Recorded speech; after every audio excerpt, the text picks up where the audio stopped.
Canal 11 presenta el noticiero más influyente a nivel nacional. A continuación, 11 Noticias, emisión estelar.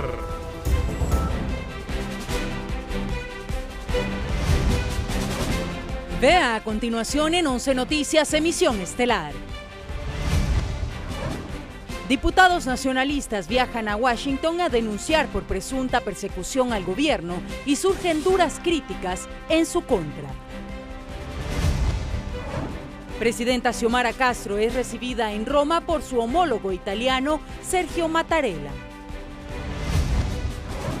Miembros del Partido Salvador de Honduras impugnan asamblea realizada que ratifica a Salvador Nasralla como presidente de ese instituto político.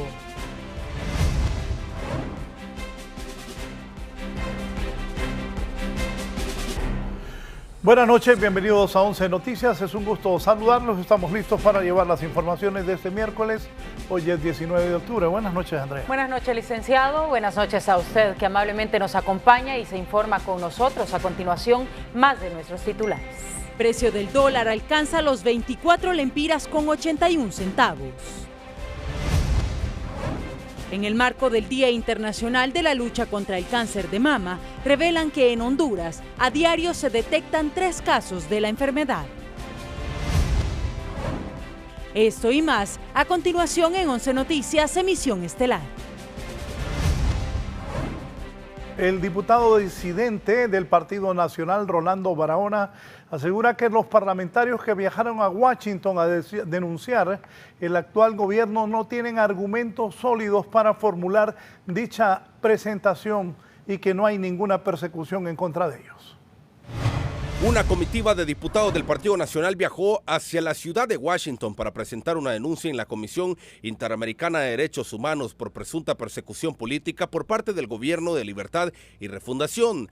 Efectivamente, hay una comisión de personas que están en este momento interponiendo una denuncia ante la Comisión Interamericana de Derechos Humanos porque eso debe darse a conocer internacionalmente. Se menciona que probablemente se han hecho ya algunas intervenciones telefónicas, que han habido tal vez algunos seguimientos de manera ilegal e irregular. Sin embargo, este diputado que fue expulsado del Partido Nacional considera que hay que ver qué parlamentarios son los que se sienten perseguidos, si tienen la credibilidad suficiente o solo temen porque algo deben. Yo creería más que esto es una pantalla de humo de esas mismas personas para desenfocar lo que puede estar ocurriendo en este momento o para poder justificar que el día de mañana que la MASI o la CICI vaya a actuar en contra de ellos, ellos van a decir no, esto es persecución política. Para mí es más una excusa para justificar el día de mañana que le llegue la justicia y decir no, esto simplemente es una persecución política, cuando ellos bien al fondo saben todo lo que han hecho. Desde Libre ven absurdo este tipo de declaraciones, ya que en este gobierno no se ha visto ni una pizca de persecución, al contrario de lo que se vivió en 12 años de dictadura. Nosotros tuvimos más de 200 personas enjuiciadas en los últimos 12 años, campesinos, estudiantes, personas de la resistencia, gente exiliada y más grave aún, gente nuestra asesinada por órdenes de la dictadura. Eso se llama persecución política. Para 11 Noticias, Fernando Arteaga. Representantes de organizaciones de derechos humanos consideran que diputados nacionalistas que van a interponer esa denuncia en contra del gobierno no tienen la altura moral para hacerlo. Ante la denuncia del Estado de Honduras por parte de diputados nacionalistas, defensores de derechos humanos consideran que el partido de la estrella solitaria está en una amplia deuda en esta materia por centenares de casos que no han sido evacuados en el ente internacional y que esta problemática no es propia de la actual gestión gubernamental. Mire, después del golpe de Estado del 2009 y de los 3 periodos del Partido Nacional, Honduras llegó a ser de los países más denunciados ante la Comisión Interamericana de Derechos Humanos. De hecho, en los primeros 2 ciclos del Partido Nacional, la Comisión tenía un estándar que era países bajo observación especial. Como individuos está en todo su derecho para concretar tal diligencia y será la instancia global que tendrá la responsabilidad de resolver basados en los argumentos presentados. Efectivamente, igual que todo ciudadano que siente que sus derechos han sido vulnerados, pues tiene toda la potestad, la posibilidad de reclamar que se le restituyan esos derechos. Sin embargo, los quejosos, antes de pensar en acudir al órgano mundial, debieron agotar las instancias nacionales. De lo contrario, la solicitud puede resultar desestimada por no cumplir con los procesos establecidos. En materia de derechos humanos, el procedimiento debe iniciar en el país. ¿Qué significó?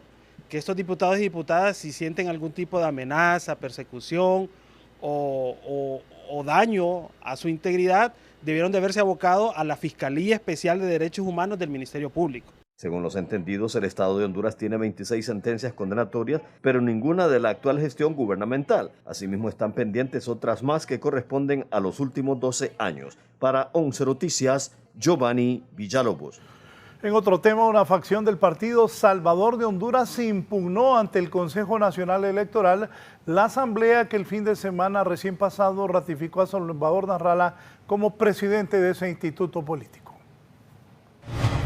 Por considerar que la Asamblea General del Partido Salvador de Honduras, realizada el sábado anterior en la capital, se hizo al margen de la ley y respetando los estatutos de la organización y las leyes del Consejo Nacional Electoral, un grupo de integrantes del Partido Salvador de Honduras, denominados el Remanente de la Dignidad, impugnaron ante el CNE el cónclave que fue liderado por el presidente del Instituto Político, Salvador Nasralla, que fue ratificado en su cargo, y como vicepresidenta a su esposa Iroska Elvir. Una asamblea que se conformó solo con 18 delegados supuestos que aparecen en una asamblea constitutiva. El Consejo Nacional Electoral ha reconocido como autoridades únicas y exclusivamente los directorios, entre ellos el Directorio Nacional, 18 directorios departamentales y 216 directorios municipales. En tanto, quienes participaron en este congreso aseguran que no les preocupa esta acción y que les hacen un llamado para que se sumen a trabajar por el partido. Fuimos acompañados por el Consejo Nacional Electoral. Lo que les pedimos a estos compañeros, que el partido está abierto para que a partir desde la fecha que se instaló el nuevo directorio, van a haber oportunidades para elecciones internas. Será por lo menos en una semana que el Consejo Nacional Electoral se pronuncie al respecto y dé la validez o no de esta asamblea del Partido Salvador de Honduras. Gisela Calix, 11 Noticias. El compañero René Amaya, sobre estos temas políticos, ha hablado con el presidente del Consejo Central Ejecutivo de los Liberales, Gianni Rosenthal. Ante los rumores de una posible alianza con el Partido Libertad y Refundación, el presidente del Consejo Central Ejecutivo del Partido Liberal, Gianni Rosenthal Hidalgo, es claro: hasta este momento no ha existido ningún tipo de acercamiento o conversaciones, pero el Partido Liberal siempre le apostará a la gobernabilidad y no al desorden. Lo que sí les puedo decir es que la bancada del Partido Liberal siempre va a votar a favor de lo que le convenga al pueblo. Y así lo ha hecho hasta ahora. Durante estos 9 meses ha votado por lo que le conviene al pueblo y ha votado en contra de lo que no le conviene. Se ha conocido que antes la decisión del Partido Salvador de Honduras de romper la alianza con el Partido Libertad y Refundación, a las autoridades de la institución política rojo y negro no le queda más alternativa que buscar una coalición con los liberales. De lo contrario, se verán debilitados en la Cámara Legislativa y con problemas en la toma de decisiones como de gobierno. Podemos permitir que Honduras siga en el caos o que el caos se empeore en este momento, sino que hay que salvar la democracia y el Partido Liberal está consciente de eso. Pero cualquier mancomunidad que se pueda dar entre libres con el Partido Liberal, primero tiene que pasar por un consenso entre las autoridades del Consejo Central Ejecutivo. Los diputados, alcaldes y autoridades locales y departamentales, sostienen otros dirigentes.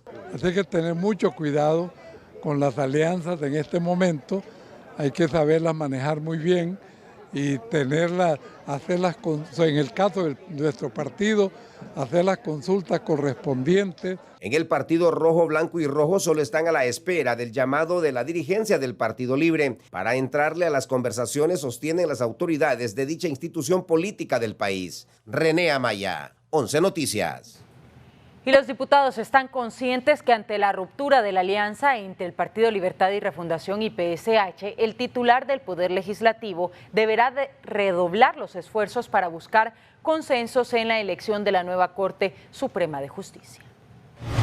El panorama para el presidente del Congreso Nacional, Luis Redondo, se ha tornado un poco oscuro, quien ante el rompimiento de la alianza entre el Partido Salvador de Honduras y Libertad y Refundación deberá hacer un doble esfuerzo para lograr la mayoría calificada que escoja la nueva Corte Suprema de Justicia, por lo que desde el oficialismo son del criterio que debe existir madurez parlamentaria. Nosotros en el Congreso Nacional tenemos que demostrar madurez y estar por encima de pleitos que no nos llevan a, digamos, a entendernos. Desde la bancada del Partido Nacional son enfáticos en su posición y aseguran que no negociarán la elección de los nuevos magistrados sin que antes se legalice la actual Junta Directiva Parlamentaria. Que esa es la piedra en el zapato de Luis Redondo, pero también del Libre que está en el gobierno, en el Poder Ejecutivo, y mientras eso no se dé, todo va a ser bastante complicado, incluso la Corte Suprema de Justicia. Dentro del hemiciclo legislativo se avisoraba un posible acercamiento entre los liberales y Redondo. Sin embargo, líderes del Partido Rojo y Blanco manifiesta que solo realizarán consensos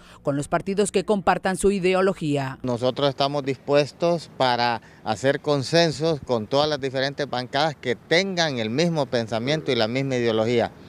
No queremos una Corte Suprema que vaya con prejuicios. Para la diputada del Partido Salvador de Honduras, Fátima Mena, su colega Luis Redondo tiene una misión complicada pero no imposible de cumplir. Un trabajo duro como lo tiene cualquier presidente del Congreso que gobierne o que lidere bajo estas circunstancias. Sin embargo, yo creo que no es imposible. Para 11 Noticias, Isabel Monzón. A nivel nacional, son más de 250 las solicitudes de formularios que han gestionado aspirantes a magistrados de la próxima Corte Suprema de Justicia en oficinas judiciales en todo el país para presentar la documentación requerida ante la Junta Nominadora. Teníamos el dato de más de 250 personas, profesionales del derecho, que están solicitando para aplicar a la alta magistratura, y eso nos alegra mucho porque, bueno, significa que está la gente moviéndose ahorita, ¿no? En este momento no tenemos aquí un gran movimiento porque precisamente estamos esperando que reúnan todos los documentos. Ellos tienen la obligación de hacer una carpeta y con toda esa carpeta organizada traerla acá y no venir trayendo documento por documento, ¿no?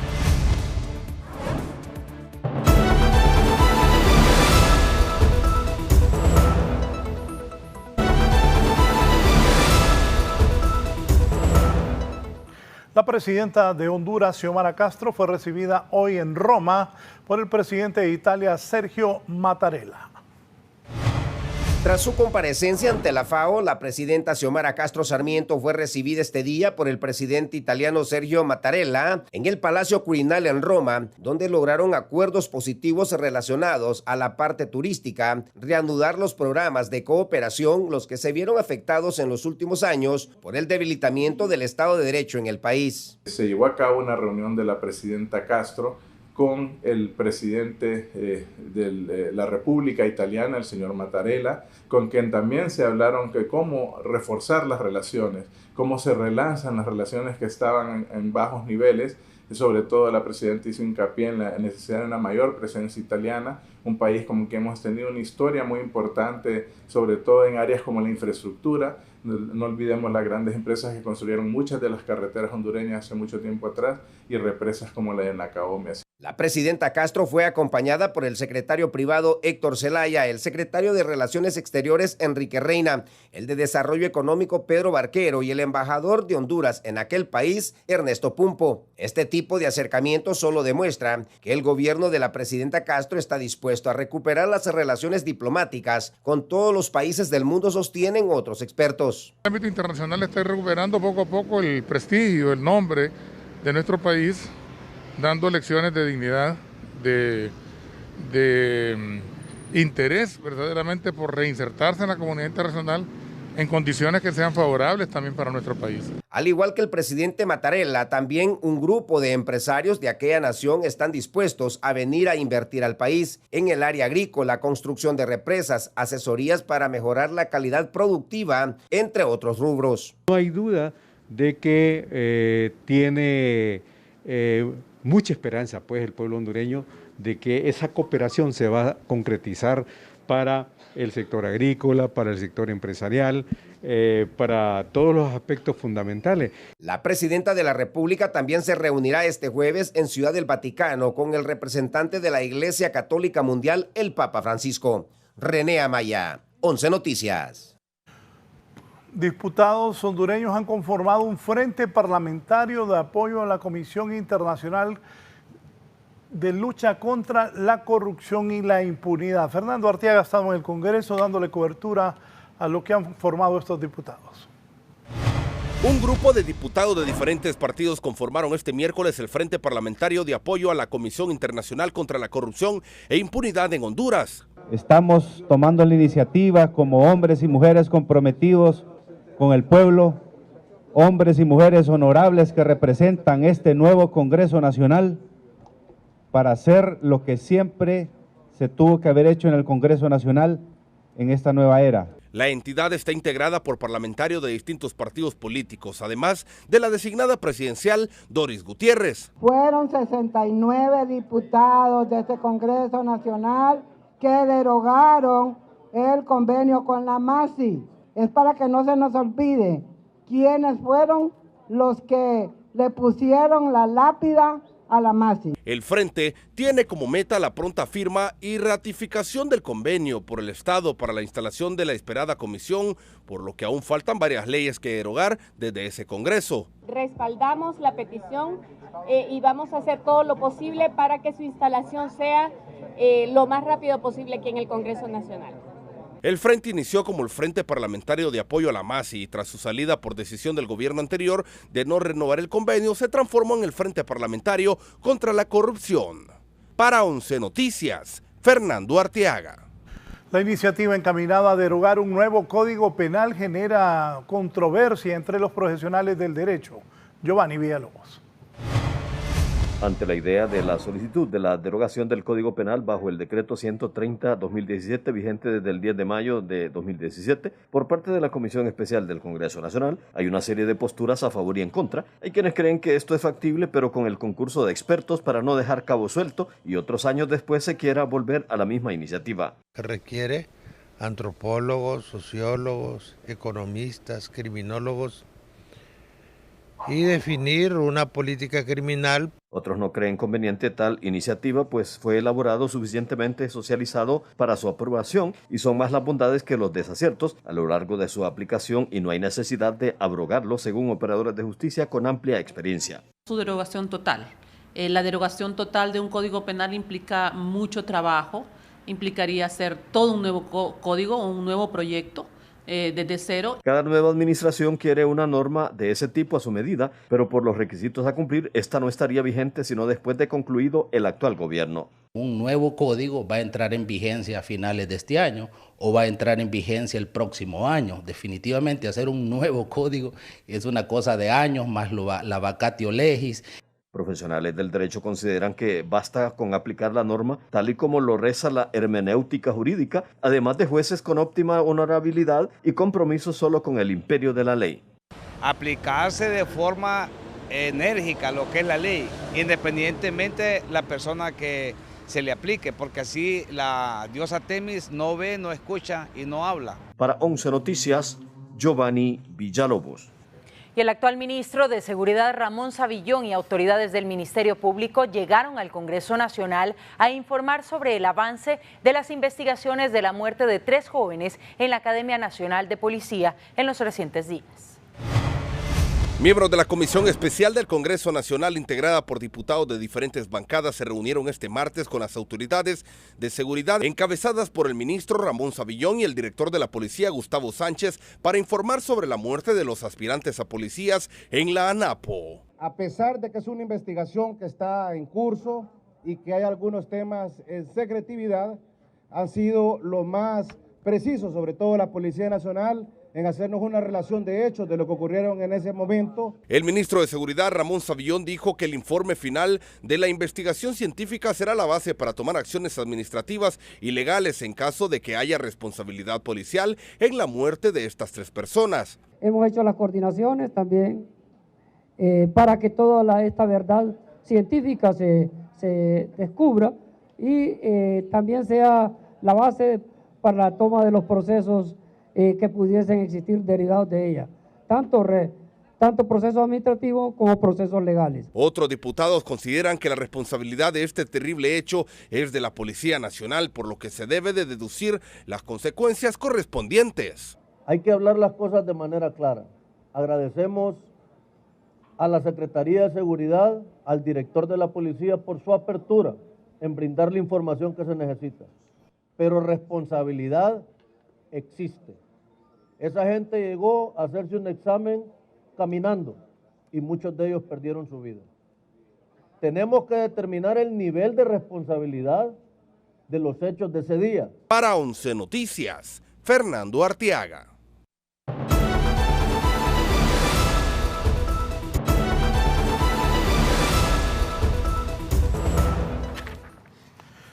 Lamentablemente continúa la violencia. Sicarios han matado a un joven, esto en el corredor de su vivienda. Este violento hecho sucedió en el barrio Buenos Aires, en la Ceiba Atlántida. De varios disparos le quitan la vida a una dama en el barrio Bellavista de la ciudad de La Ceiba. La víctima fue identificada como Mary Ginel López Sánchez, de 23 años de edad.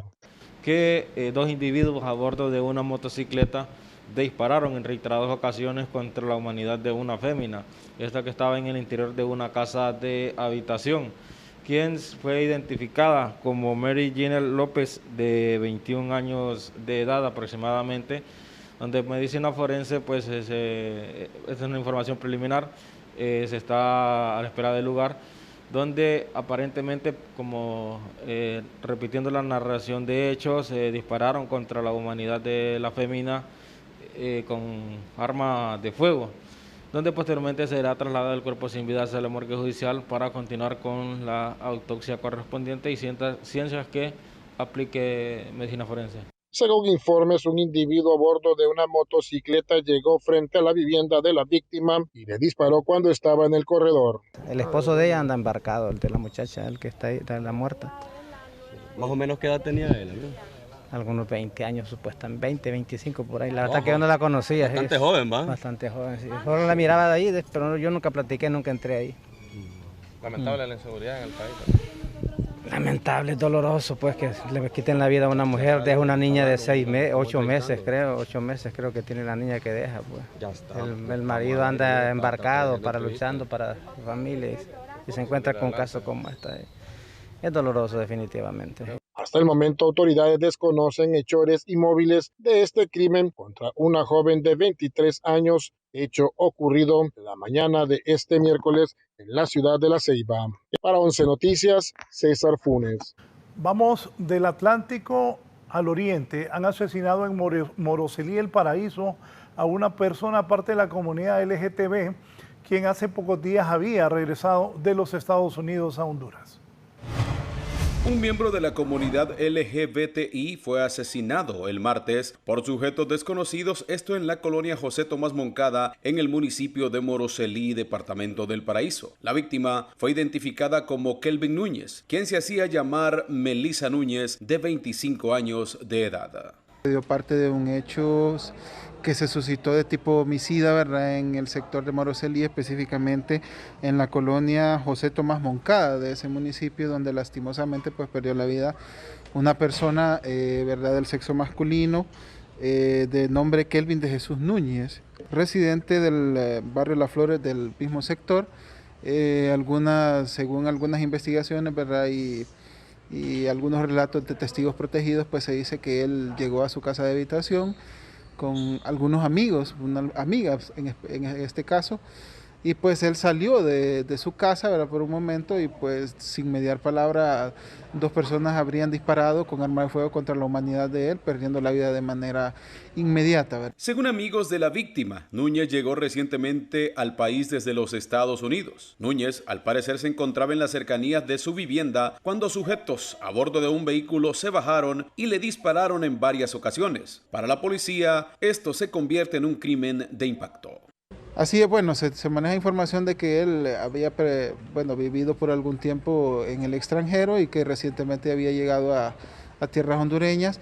Se conoce, ¿verdad?, el móvil aparente, que serían enemistades personales. Es un crimen de impacto para la Policía Nacional. Sabemos que se ha visto involucrado pues un ciudadano, ¿verdad?, de esta comunidad, y pues están haciendo todas las averiguaciones correspondientes para poder darle detención a implicados en el mismo. Para 11 Noticias, desde Danlí, Roldán Barahona. Bien, y pandilleros que fueron capturados recientemente con un arsenal aquí en Tegucigalpa, se les está vinculando con el asesinato del periodista Edwin Andino y de su papá. Tras el enfrentamiento entre la policía y una banda de criminales este martes en la capital de Honduras, autoridades de seguridad aseguran que se está investigando una supuesta vinculación de 3 de los 8 detenidos en el caso del asesinato del periodista Edwin Andino y su padre. Este grupo criminal se le venía dando operaciones de vigilancia y seguimiento en vista de que al parecer podían tener una participación en la muerte del comunicador Edwin Josué Andino Canaga, que lamentablemente fue privado de su libertad junto a su padre en este sector. Se está coordinando con el Ministerio Público para que estas armas sean periciadas en nuestros laboratorios que cuenta la DPI para cuantificar en cuántas escenas han participado estas armas. Por otra parte, esta experta en la materia es del criterio que se debe investigar bien esta posible vinculación y que no sea solo por atrapar a alguien y responsabilizarlo para evitar presión mediática. Los entes investigativos llamados a investigar, llámese la ATI, llámese la DPI, pero de igual, ahora no hay una confianza en lo que puedan decir ellos, sino que debe ser un ente especializado que investigue y sobre todo cuando son casos de impacto. A los detenidos se les decomisó indumentaria similar a la de la Policía Nacional. Además de esto, se presume que son integrantes de una pandilla criminal. Este es un informe para 11 Noticias. Y los transportistas piden a las autoridades intervenir las rutas de la muerte entre San Pedro Sula, Choloma y Puerto Cortés. Gerlin Díaz. Debido a la cantidad de asesinatos de trabajadores del transporte en las rutas que cubren San Pedro Sula, Choloma y Puerto Cortés, los dirigentes del rubro piden a las autoridades de seguridad intervenir lo que se ha convertido en las rutas de la muerte durante los últimos días, ya que los asesinatos son imparables por bandas de extorsionadores y delincuentes comunes. Mire, solo agarran los gatos, pero nunca llegan a los grandes, entonces mientras no. Sí, mientras no haya una verdadera investigación o una verdadera lucha frontal contra este flagelo de la extorsión, aquí cualquier vago se va a dedicar a eso y de la noche a la mañana aparecen hasta como empresarios del transporte, porque para nadie es un secreto que muchos individuos que antes eran extorsionadores ahora aparecen como grandes empresarios del transporte. Los profesionales del derecho creen que no existe una persecución del delito y de ahí parte para que los criminales actúen con total impunidad. Juzgar y sentenciar cuando se debe juzgar y sentenciar. ¿Qué hace el Estado con la política criminal para tratar de visualizar esto? ¿Qué hace la policía? ¿Qué hacen todos los operadores en el ramo? No se hace nada. Aquí la impunidad pulula, pues, ¿verdad? Y definitivamente que la violencia ahuyenta la inversión extranjera. La extorsión sigue siendo una tarea pendiente de los organismos de seguridad, según los analistas, ya que la cadena de muertes es drástica en contra de la clase trabajadora y empresarial. Es una gran cantidad de muertos. ¿Y eso qué significa? Que a pesar de todas las decisiones, de todas las políticas que se han tomado en este sentido, las mismas no han resultado con un saldo positivo. Para 11 Noticias, Gerlin Díaz. El Ministerio Público dictó un auto de formal procesamiento con prisión preventiva en contra del fiscal Isaí Ebenot Campos Rodríguez por suponerlo responsable del femicidio agravado de su esposa y también fiscal Karen Gabriela Almendares Herrera. Asimismo, informaron sobre un segundo sospechoso de nombre Pablo Noel Marcía Rodríguez, quien sería sobrino del acusado y se encuentra prófugo de la justicia.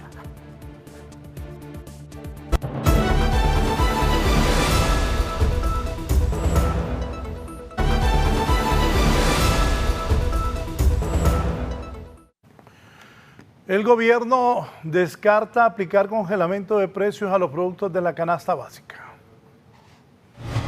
Pese a los elevados precios que han alcanzado la mayoría de los productos de canasta básica, las autoridades de protección al consumidor han descartado la posibilidad de implementar un congelamiento de precios, tal como lo han propuesto desde los mercados populares. No es necesario la estabilización de precios máximos, ya que no hay calamidad a nivel nacional. Hay suficiente inventario, si bien es cierto se perdieron algunos cultivos de algunas verduras y frutas, pero siempre hay inventario. Entre tanto, los ciudadanos se manifiestan indefensos ante esta escalada alcista de precios cada vez que hacen sus compras. Bueno, la verdad que ha subido exageradamente la canasta básica. Prácticamente se ha vuelto incansable la canasta básica para el pobre, ¿verdad? Y yo lo que he visto también que siempre es normal ahora que suba cada rato, pues. Está subiendo cada rato, pues. Según estimaciones de los economistas, el costo de los 30 productos esenciales para un hogar se han incrementado en más de un 16% durante los últimos meses. Aquí en Honduras está en 16% la inflación alimentaria, ¿verdad? Esto, sumado a la posibilidad de que haya una escasez, debe ser un elemento sobre el cual tenemos que ponernos a trabajar en serio todas y todos, ¿no? De momento, el gobierno ha puesto a disposición de la ciudadanía puntos de venta en las principales ciudades del país con los productos esenciales para el hogar, como una medida para contrarrestar las alzas de precios. Para 11 Noticias, Víctor Valladares. Bien. El precio del dólar en Honduras ya alcanzó los 24 lempiras con 80 centavos. 24 lempiras por 80 centavos cuesta, con 80 centavos cuesta un dólar aquí en Honduras. Esta caída del valor de la moneda nacional está relacionado con los altos costos de los productos importados. Una decisión de cambiar las políticas fiscales internas en Honduras, sobre todo lo que tiene que ver con impuestos a los combustibles, es de esperar que a menor producción a nivel mundial tengamos precios de importación de petróleo o de derivados del petróleo más altos, con todo lo que son las consecuencias sabidas en la inflación, que para este año hizo que se rompiera la meta del 5% como máximo y que llegáramos incluso a una tasa de inflación superior al 10%. Por otro lado, los obreros se mantienen firmes en que ajuste al salario mínimo debe ser revisado por el alto índice de la inflación. Ayer hablábamos aquí con Andrea, pues tienen derecho los obreros, el problema son los despidos. Vamos con este tema del salario mínimo. La representación de las centrales obreras mantienen firme su posición que, basados en el índice inflacionario interanual de 10.4% que registra el país, será necesario someter a una revisión el ajuste al salario mínimo. Fíjense que ahora ya la canasta básica, que es para 5 personas por lo menos mensualmente, ya no se ajusta con lo que es el salario mínimo, entonces supera por lo menos unos 14.000 lempiras ya lo que es el costo de la canasta básica para 5 personas. Entre tanto, desde la empresa privada aseguran que el acuerdo firmado a inicio de este año debe respetarse y será solo después que se conozcan las cifras de cierre de este año que podría hablarse de esa posibilidad. Ya todos sabemos, existe un acuerdo firmado para el salario mínimo 2022-2023. Este acuerdo debe ser respetado y desde Cámara de Comercio Industrial de Tegucigalpa siempre sugerimos que el salario mínimo pueda ser analizado de forma sistematizada. Otros son del criterio que en este momento el tema de la generación de empleo debería ser principal en Honduras. Y es el momento oportuno para que las autoridades del Congreso Nacional aprueben la ley de empleo parcial o una ley que venga a suplir ese vacío legal que dejó la derogación de la ley de empleo por hora. Estamos cercanos a llegar a la época navideña, que hay que tener en cuenta que es cuando mucho del comercio en Honduras aprovecha a vender torrejas, tamales, y ese puede generar ese empleo al menos en esta época. Según el acuerdo firmado por las partes, al salario mínimo para 2023 deberá hacerse un ajuste en los rangos de entre 5.32 hasta un 6.5%. Para 11 Noticias, Víctor Valladares. Sobre estos temas, Gianni Rosenthal, presidente del Partido Liberal de Honduras, está asegurando que unos 12.000 puestos de trabajo están en peligro y la mejor forma de recuperarlo, dice Gianni, es que el gobierno comience a echar en marcha la reconstrucción inmediata del país.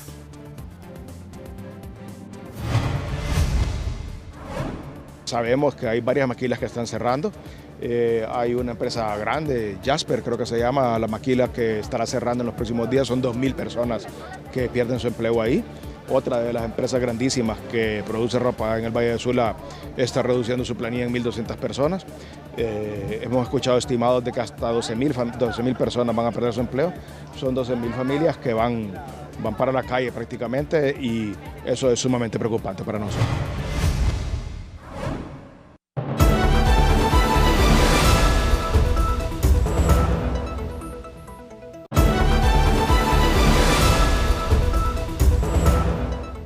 Continuamos con más información. Hoy se conmemora el Día Mundial de la Lucha contra el Cáncer de Mama y en Honduras a diario se diagnostica 3 mujeres con este padecimiento. Cada 19 de octubre se conmemora el Día Mundial de la Lucha contra el Cáncer de Mama, debido a todos los casos que se han presentado en el mundo que han acabado con la vida de las mujeres, en donde Honduras al menos 400 ciudadanas pierden la vida cada año, lo que esta enfermedad se ha considerado como la principal causa de muerte en féminas. El cáncer de mama, y todos sabemos que es una de las causas principales de muerte en la mujer femenina, tanto en Honduras como en el resto del mundo. Actualmente en el mundo ocupa el tercer lugar de muertes femeninas por algún tipo de cáncer o de cualquier enfermedad. Y en Honduras tenemos que estar reportado para las últimas estadísticas que revisamos para el año 2020, que aproximadamente unos 2.000 casos de cáncer de mama son reportados anualmente. Los especialistas apuntan que los países más pobres son los que registran el mayor número de casos y que actualmente las mujeres de los 30 años en adelante deben hacerse una mamografía cada 2 años, ya que la incidencia del cáncer de mama aumenta a partir de los 40. Estas lesiones son un tipo de microcalcificaciones que se manifiestan por unos puntos brillantes en las mamas, que son tan milimétricos que son incapaces, 1, de palpar el médico, 2, de palpar el paciente y menos ser detectados por ultrasonido. Los expertos destacan que cada día solo la Fundación Hondureña diagnostica 3 nuevos casos de cáncer de mama, lo que es alarmante ya que está atacando a la población más joven. Además de recibir la atención clínica, evaluación de mamas, pueden también enviarle la mamografía y ultrasonido de mamas. Unámonos todos contra el cáncer de mama. En Honduras la detección tardía es muy común, por lo que es necesario reducir esos tiempos para salvar la vida de una mujer. Valeria Rojas, 11 Noticias. Y esta noche la Agencia Técnica de Investigación Criminal ha recapturado en su casa de habitación a Itza Vanessa Molina, conocida como La Palillona, luego de que se le revocara el beneficio de excarcelación. Esto le fue otorgado el 17 de marzo del año 2020 y cuando guardaba prisión por el delito de lavado de activos en el desfalco multimillonario del Instituto Hondureño de Seguridad Social. El portavoz del Ministerio Público, Yuri Mora, ha dado a conocer que el arresto responde a una resolución de la Corte de Apelaciones, donde resuelve retirar la medida de libertad condicional tras un recurso de apelación presentado por el ente acusador del Estado, por lo que será enviada a la Penitenciaría Nacional Femenina de Adaptación Social, donde deberá continuar cumpliendo con el resto de su condena que le fue impuesta, 12 años, 3 meses de prisión. Regresa a la cárcel la palillona Itza Vanessa Molina por el caso del desfalco al Seguro Social. Bien, y así finalizamos 11 Noticias, emisión estelar, pero antes le damos a conocer que el gremio médico recomienda a las autoridades nombrar expertos en puntos clave de la red sanitaria del país, nos informa Valeria Rojas. Después de que el Consejo Nacional Anticorrupción presentara un informe de la realidad del sistema sanitario en Honduras, el gremio médico manifiesta que para brindar una atención de calidad a los ciudadanos se deben tener especialistas en puntos clave de hospitales para evitar el exceso de personal. El Ministerio de Salud no es una agencia de colocación de empleo, sino que es un organismo bastante técnico y por lo tanto cualquier situación que venga a mejorar la calidad y la capacidad de los colaboradores de la Secretaría de Salud, la vamos a ver con buenos ojos. Los especialistas señalan que para ver cambios drásticos se tiene que comenzar con la capacitación de los médicos para evitar el uso excesivo de los utensilios y así ahorrar en los insumos para los pacientes. Parte de una reforma del sistema de salud debe ser la revisión del personal, es decir, que cada quien tiene que estar en el lugar al que pertenece. A veces tenemos activistas en cargos para los cuales no están capacitados. Alrededor de 4.000 médicos componen el sistema sanitario público, pero hay más de 27.000 empleados en las demás áreas, por lo que se debe hacer de inmediato los pagos de cada médico para tomar decisiones claras para los centros asistenciales. Valeria Rojas, 11 Noticias. En el Valle de Sula entregan material tecnológico y didáctico a centros educativos afectados por los fenómenos naturales en nuestra nota positiva de esta noche.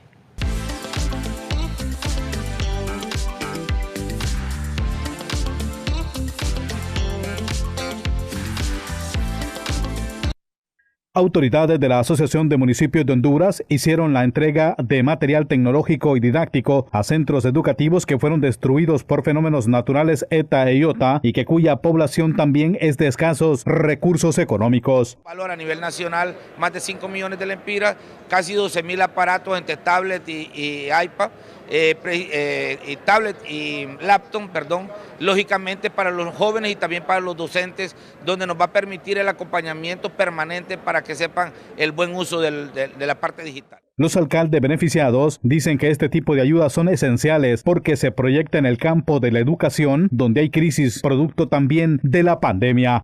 El proyecto completo son 9.000 tablets y cerca de 2.000 laptops. Para nosotros en la costa norte esta es la donación que se ha mandado. Sí, se nos pidió escoger un centro educativo, centro de educación básica, escogimos en la colonia Pineda número 1 y número 2, en donde hay una buena cantidad de estudiantes y se van a recibir alrededor de 300 tablets. La mayoría de estos estudiantes son de zonas marginales, donde no tienen acceso a la tecnología para recibir clases en línea, una de las principales modalidades en estos últimos años. Zona marginal, más de 800 estudiantes y esto es de alto impacto. Nosotros con la pandemia perdimos alrededor de 300 estudiantes. Aparte de recuperarlos con las propuestas que hicimos localmente, esto viene a ser un soporte grandísimo para poder darles nuevas herramientas a los chicos y que se puedan mantener en el centro educativo y que se preparen para un reto laboral. Para 11 Noticias, Gerlin Díaz. Bien, gracias a Gerlin Díaz y a ustedes por permitirnos ingresar a sus hogares. Nos vamos. Nos vamos, nos despedimos, que tengan ustedes una feliz noche, pero quédense con el gallo de los deportes que ya está aquí. Potros de Olancho andan desatados, los potros. Los olanchanos. 7-0 al Real Sociedad, dice Marlon. ¿Tiene todos los goles, gallo? Todos los goles. Atención, atención, Marlon tiene todos los goles. Atención a los olanchanos. En un momento viene lo más importante del deporte. Marlon Mejía, vino Macherano, pero bueno, en otro noticiero estaremos contando de eso. No sé si Marlon lo tendrá. Que estén bien, nos vamos. Con permiso, feliz noche.